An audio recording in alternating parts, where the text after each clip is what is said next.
The security situation is rapidly deteriorating in Afghanistan. The Taliban is expanding its control of the country, seizing a dozen provincial capitals. And as a result, the U.S. is moving thousands of Marines into position for a possible evacuation of the American Embassy and U.S. citizens in Kabul. Hyo-sun reports.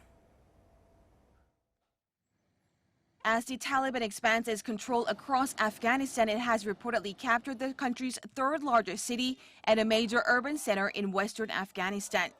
According to the AFP, the seizure of Herat comes as the militant group has been further squeezing Afghan's embattled government as the U.S. and other international forces complete their withdrawal from the country. It cited Afghan officials who explained Thursday evening local time that the city has fallen to the Taliban, with the group taking control of government buildings.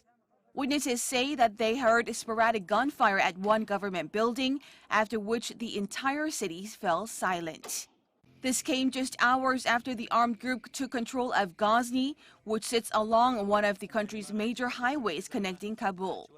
Meanwhile, fighting continues in the city of Kandahar, the country's second largest city.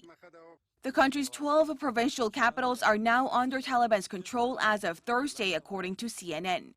It explained that this has left the Afghan capital of Kabul increasingly isolated from the rest of the country. With security rapidly deteriorating, Washington is urging Americans to leave immediately. Accordingly, we are further reducing our civilian footprint in Kabul in light of the evolving security situation. We expect to draw down to a core diplomatic presence in Afghanistan in the coming weeks. The U.S. State Department spokesman stressed that this is not an abandonment, but a prudent measure to ensure the safety and security of U.S. citizens.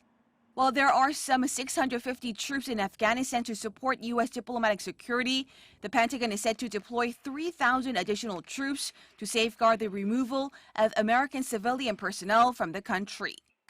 Hyo-sun, Arirang News.